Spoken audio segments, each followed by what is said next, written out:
श्री सीता रामचंद्राभ्याम नमः। स्वागत है आप सभी का हिंदू ग्रंथावली ऑडियो बुक चैनल में।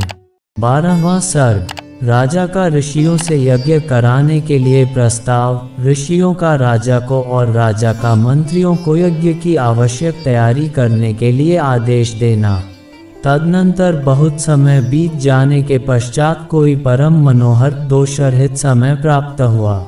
उस समय वसंत ऋतु का आरंभ हुआ था।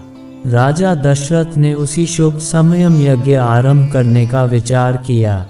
तत्पश्चात उन्होंने देवोपम कांति वाले विप्रवर ऋष्यशृंग को मस्तक झुकाकर प्रणाम किया और वंश परंपरा की रक्षा के लिए पुत्र प्राप्ति के निमित्त यज्ञ कराने के उद्देश्य से उनका वरण किया। ऋष्यशृंग ने बहुत अच्छा कहकर उनकी प्रार्थना स्वीकार की और उन पृथ्वीपति नरेश से कहा, राजन, यज्ञ की सामग्री एकत्र कराइए।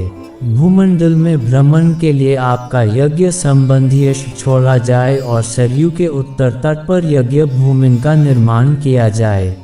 तब राजा ने कहा, सुमंत्र, तुम शीघ्र ही वेदविद्या के पारंगत ब्राह्मणों तथा ब्रह्मवादी ऋत्विजों को बुला ले आओ। सुयज्ञ, वामदेव, जाबाली, काश्यप, पुरोहित, वशिष्ठ तथा अन्य जो श्रेष्ठ ब्राह्मण हैं, उन सबको बुलाओ। तब शीघ्रगामी सुमंत्र तुरंत जाकर वेदविद्या के पारगामी उन समस्त ब्राह्मणों को बुला लाए। धर्मात्मा राजा दशरथ ने उन सब का पूजन किया और उनसे धर्म तथा अर्थ से युक्त मधुरवचन कहा। महर्षियों, मैं पुत्र के लिए निरंतर संतप्त रहता हूँ।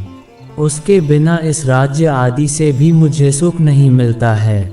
अतः मैंने यह विचार किया है कि पुत्र के लिए अश्वमेध यज्ञ का अनुष्ठान करूं। इसी संकल्प के अनुसार मैं अश्वमेध यज्ञ का आरंभ करना चाहता हूं। मुझे विश्वास है कि ऋषिपुत्र ऋष्यशृंग के प्रभाव से मैं अपनी संपूर्ण कामनाओं को प्राप्त कर लूंगा। राजा दशरथ के मुख से निकले हुए इस वचन की वसिष्ठ आदि सब ब्राह्मणों ने साधु साधु कहकर बड़ी सराहना की। इसके बाद ऋष्यशृंग आदि सब महर्षियों ने उस समय राजा दशरथ से पुनः ये बात कही, महाराज, यज्ञ सामग्री का संग्रह किया जाए, यज्ञ संबंधी अश्व छोड़ा जाए तथा सरयू के उत्तर तट पर यज्ञ भूमि का निर्माण किया जाए। तुम यज्ञ द्वारा सर्वथा 4 अमित पराक्रमी पुत्र प्राप्त करोगे, क्योंकि पुत्र के लिए तुम्हारे मन में ऐसे धार्मिक विचार का उदय हुआ है। ब्राह्मणों की यह बात सुनकर राजा को बड़ी प्रसन्नता हुई। उन्होंने बड़े हर्ष के साथ अपने मंत्रियों से यह शुभ अक्षरों वाली बात कही, गुरुजनों की आज्ञा के अनुसार तुम लोग शीघ्र ही मेरे लिए यज्ञ की सामग्री जुटा दो।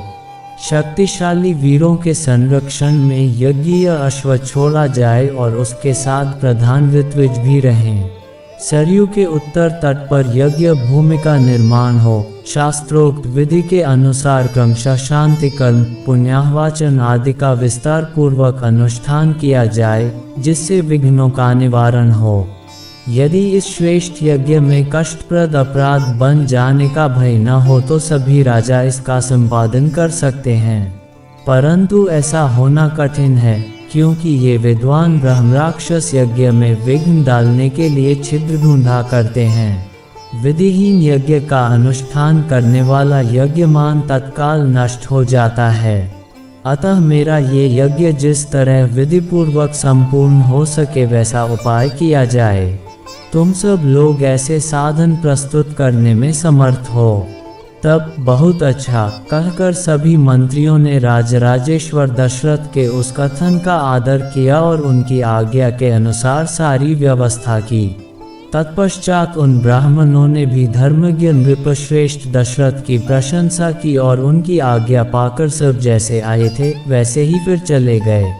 उन ब्राह्मणों के चले जाने पर मंत्रियों को भी विदा करके वे महाबुद्धिमान नरेश अपने महल में गए। इस प्रकार श्री वाल्मीकि निर्मित आर्ष रामायण आदि काव्य के बालकांड में 12वां सर्ग पूरा हुआ। 12